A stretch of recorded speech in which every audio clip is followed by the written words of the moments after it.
Hey, Miss CK. Sorry, this is like the only kind of quiet space I can get at the moment. So you see my background. Look, please excuse that, okay? Um, sorry, it is a little nerve-wracking because I don't really like to be on video all the time. But let's go ahead and give this a shot. Okay, so now I'm going to go into my little role and I have my tablet of key points to talk about in regards to this. So, all right. All right, action. Good afternoon. My name is Letitia Thompson, and I am a farm representative with Watts College of Nursing Mental Health Solutions. Today, I'm excited to go ahead and present a topical antidepressants. We will be focusing on bupropion and mirtazapine.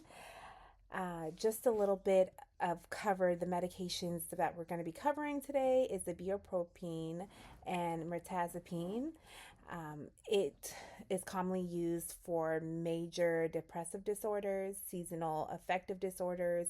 If you have anyone who typically get depressed during the holidays, this is a good one for them, and we can go ahead and have them take it before those major holidays come up.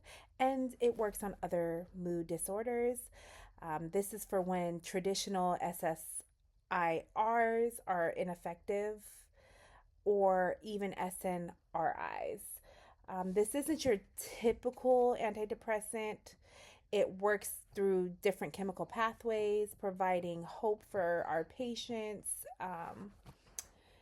So we talked about the medications covered.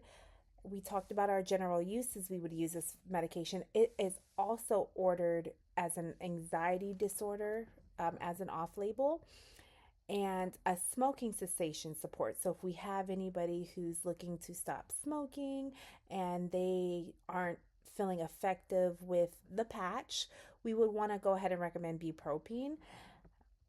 The mechanism of action, so it works on the NDRI. It increases norepinephrine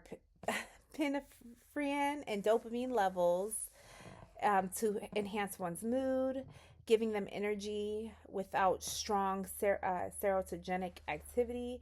And then mirtazapine works on the noradrenergic and serotogenic activity by blocking alpha 2 receptors, boosting one's mood, their sleep, and their appetite.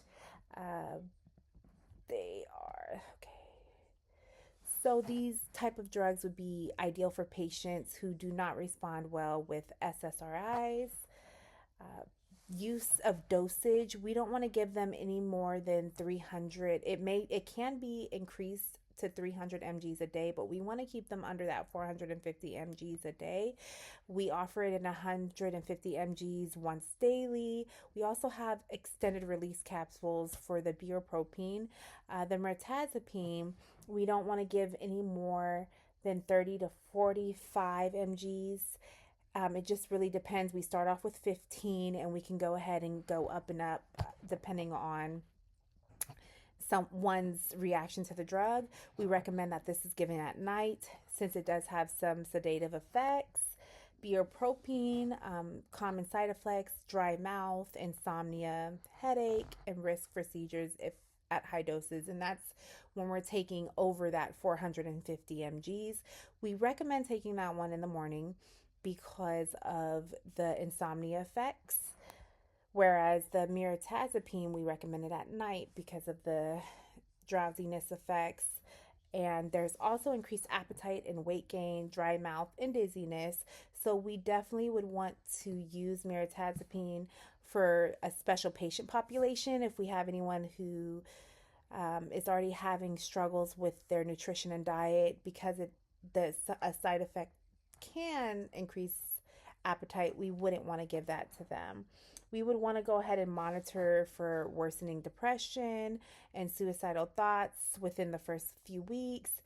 With bupropion, we also want to, like I said, monitor for the signs of seizures just in case they're taking over more than the 450 that they're supposed to.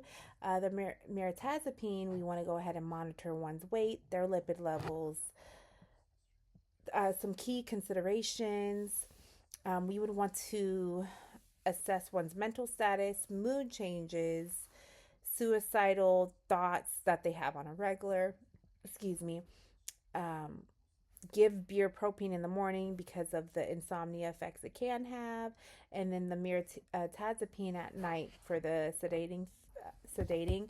Like any other medications, we would want to advise our patients to take it for 2 to 4 weeks before they start seeing any signs of relief and the full benefits that the drug has to offer. We would want to educate our patients in notifying us, the providers, if there is any worsening mood, any agitation, or suicidal thoughts that they can't seem to shake. We would want for our patients to go ahead and let us know. Um, we want to also tell our patients about not skipping doses and to take daily. And if they do happen to skip a dose, go ahead and have that dose skip, but remain taking it. Mirazapam, it can again have a potential weight, so we want to encourage our patients with healthy eating habits. And if it's going to be something that puts our patient more at a risk, we want to think about switching to something else. Signs that the medication is working, they're going to have an increased mood, increased energy, better sleep, and just being able to go on and do their ADLs with feeling happy.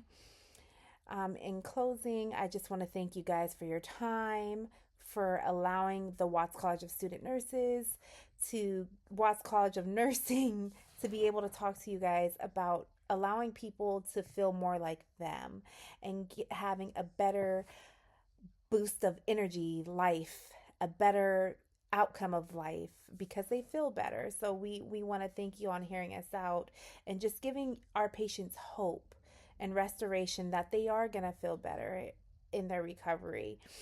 And I hope that we can work together here at the Duke Clinic to go ahead and start allowing our patients to have a fuller, better life. And I just thank you for your time again. And if you have any questions, please reach out. Thank you.